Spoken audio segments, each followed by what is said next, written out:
What's up, guys? I hope you're having a good night, day, morning, evening, whatever you're doing. I hope you're doing it good. Today we're looking at the ANDYCINE X7. This is a 7-inch ultra bright 4K HDMI monitor. It's made from aluminum, has an aluminum housing, a 1920 by 1200 display.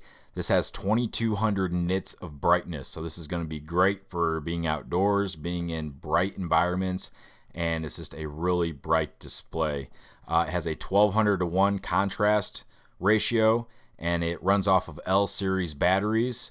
Those are basically the Sony NP batteries, and it also runs off of DC power. It actually comes with a DC wall plug, so you can run this off wall power, which is pretty nice.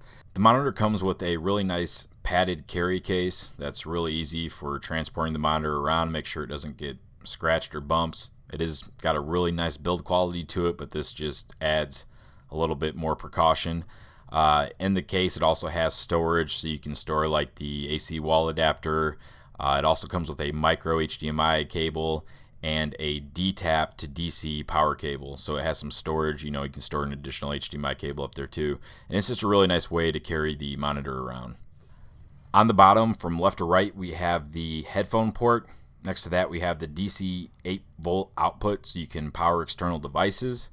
You can do DC 12-volt in, which you'll use the power cord to power the monitor. Then we have an HDMI output for looping and HDMI input. On the side, we have a USB upgrade port, and there is 1/4-20 mounting spots on both the sides and the bottom. All right, guys, so I just want to go through just the basic operation of this and just kind of like the menu setup and the settings. So to turn it on, you just push the power button, give it a couple seconds, and it will turn on.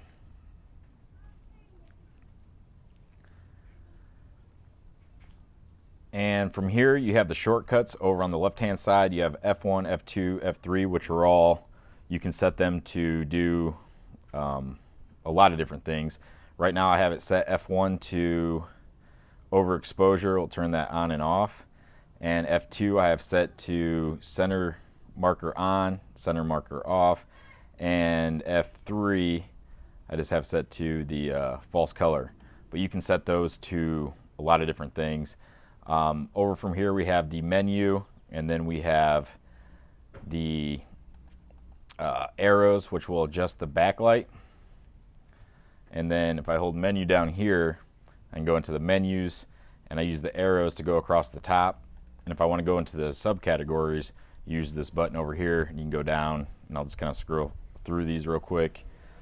And then menu is your back button, and go over here to the more settings, go down. We have language, aspect ratio, no signal, it'll turn blue, on-screen display, transparency, on-screen display height, and then on-screen display V, vertical, or horizontal and vertical, sorry, so you can move the on-screen display around if you need to.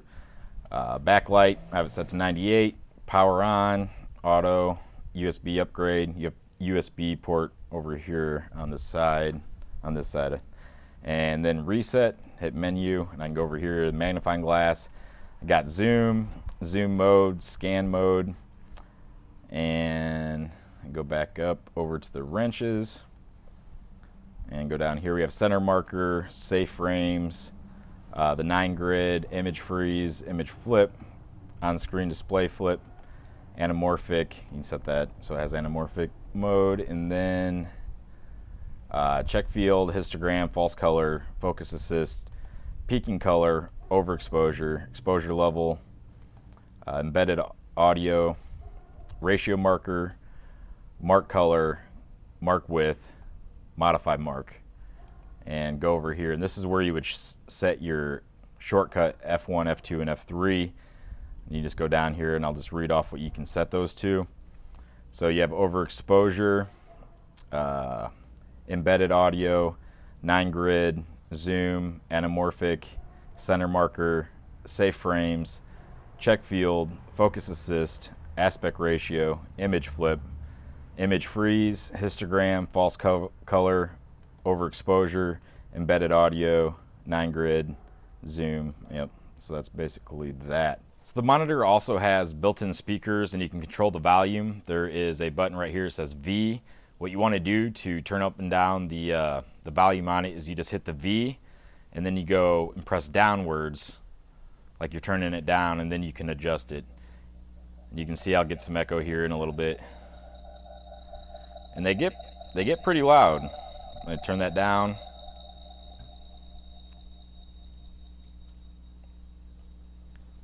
And I just wanted to show you too, if you were just in the main screen and you go to adjust this, it's going to adjust the brightness.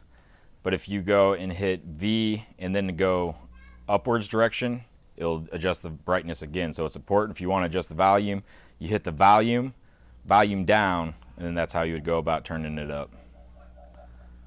So the two things that stick out to me about this monitor is the build quality. Since it's made from aluminum, has an aluminum housing excluding the battery plate, it's got a very nice build quality to it.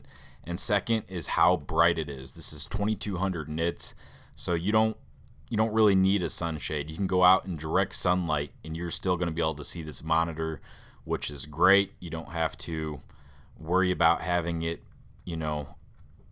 pointed out of the sun or in a shaded area. You can just go out and be able to see the monitor without any problem at all. Now there is a slight lag. I'll show it here up on the screen, just me putting my hand in front of the camera so you can see there is a slight lag. It's not really much at all, but just take that into consideration. But overall, I think it is a great monitor. It's very bright, very well made. I'll put a link in the description. You can check it out. And that's that. Thanks for watching.